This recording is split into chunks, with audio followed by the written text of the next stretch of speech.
Check out carmarshal.com. The link is in the description. They help support us. Hey Charlotte County, this is Charlotte County COPWATCH, and we wanted to talk to you in a second about the new police chief they just hired from Baltimore. It's a woman. It's their first woman that we've had in Punta Gorda. And when I was thinking about this, how do I find out who she is, what she's done, what is she coming from? I realized, gee, I wonder if there's a COPWATCH there, and sure enough there is. We called up there. We're already getting information right now. We're actually starting to think this is bizarre, weird. Is she running away from corruption or something? Because we're finding out that she's coming from a city of 500,000.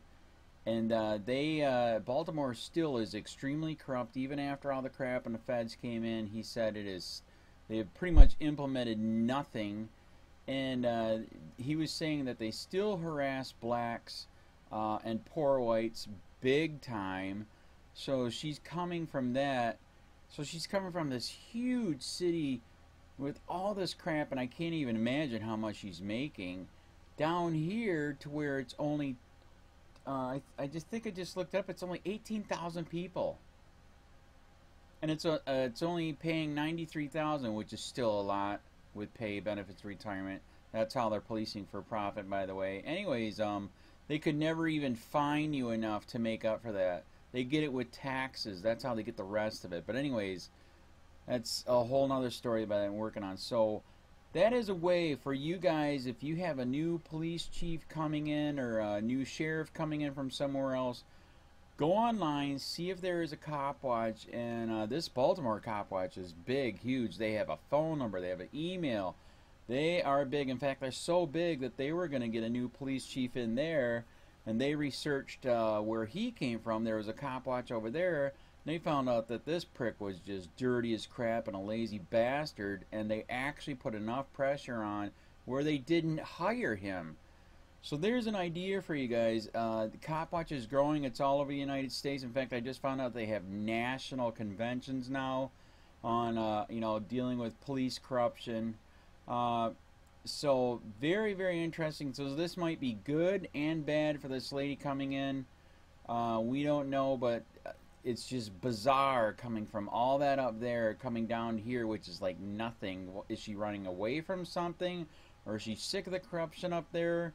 Or she's part of the corruption and she's running away from that? I don't know. Very, very interesting. Like I said, we are in contact with Baltimore COPWATCH right now. Look it up. They're on Facebook. The guy is awesome. They fight and they investigate and fight corruption there too. So very, very interesting.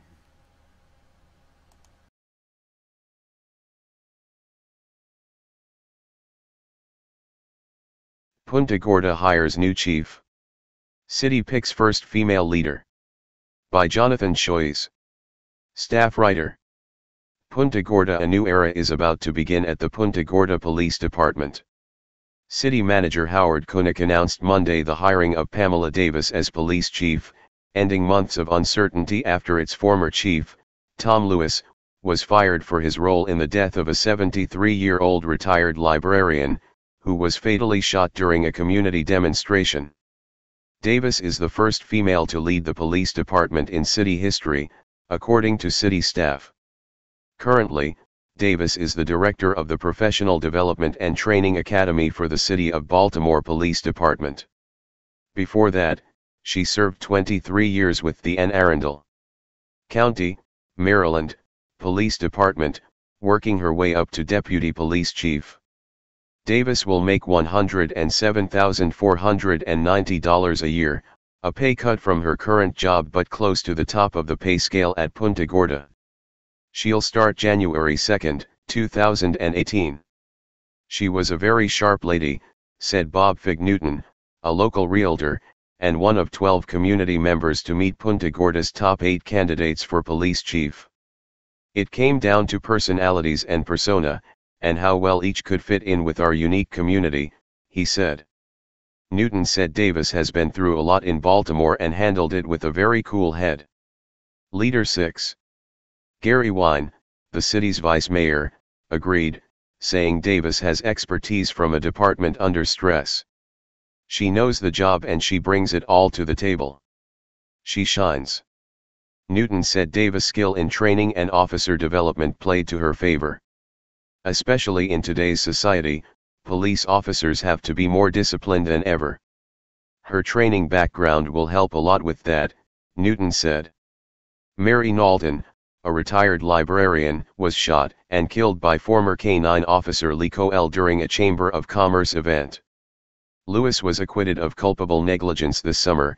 However, Koenig said Lewis could not continue as chief, citing safety concerns that happened under his watch.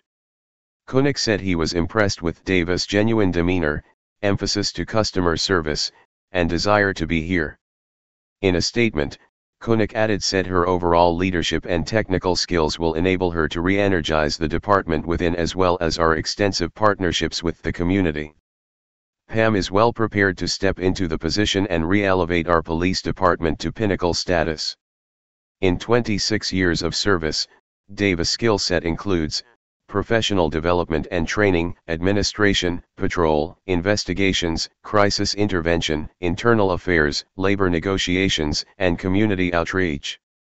It is an absolute honor to be selected as the Chief of Police for the city of Punta Gorda. One of the things I am most excited about Punta Gorda is the active engagement between community members, business leaders, and city government, Davis said in a statement.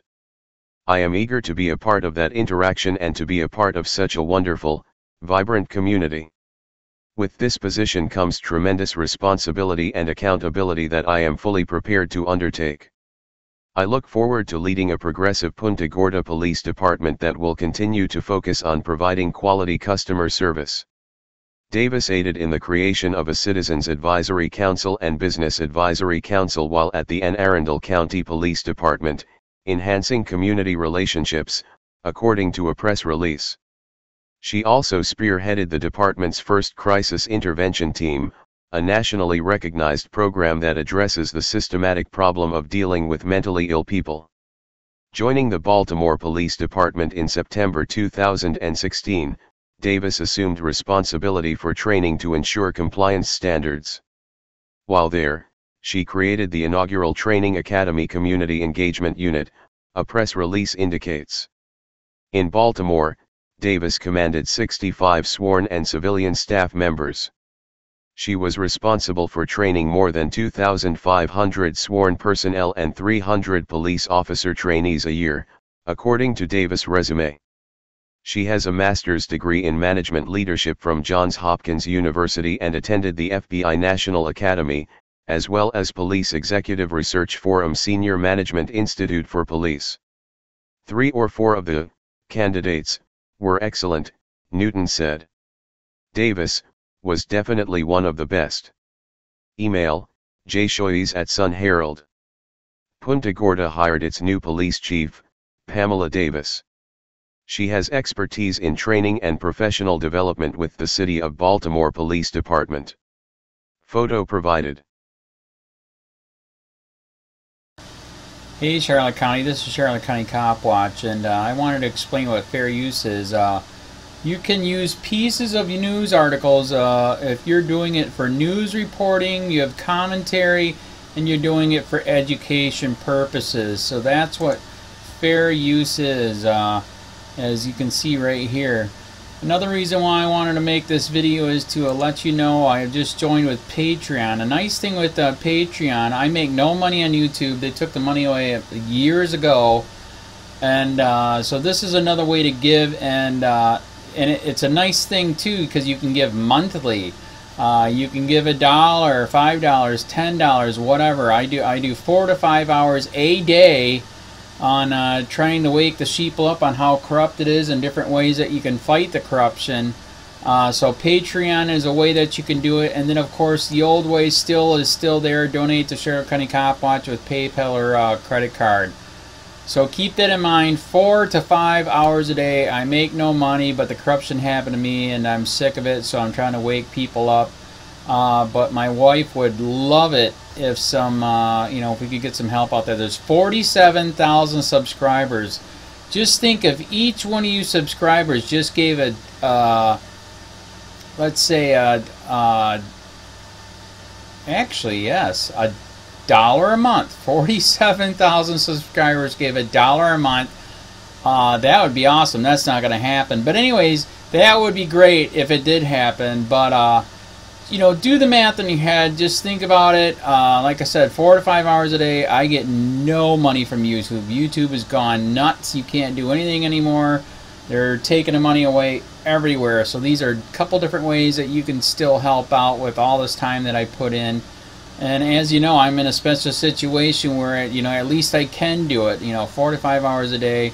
We have a cleaning company during the day. That's what allows me to do this, and we're debt-free. So this is my hobby. I don't go fishing and all that other crap. I try to save the world. So help me out to make the wife happy, man. In fact, if you guys did give $1 a day, and there was 47,000 of you, and you did it, and each of you gave $1, and that was every month, oh my God, yes, I could quit. I could start suing them. Another idea, too, that we have is, you know, if I got, you know, some funds, we could actually contact everyone that has been ticketed and or arrested and put in jail and start sending them postcards to let them know we're here and to see if everything went all right, and if it didn't, find out their story. So we could even do more investigations and more lawsuits. Lawsuits take money. So just think about that. You know, 47,000 of you so far right now. You know, $1 a day. I mean, $1 a month on Patreon, or $5 a month Patreon, 10, 20, whatever. Just do the math in your head. Help out. This is a lot of work every single day. Thanks.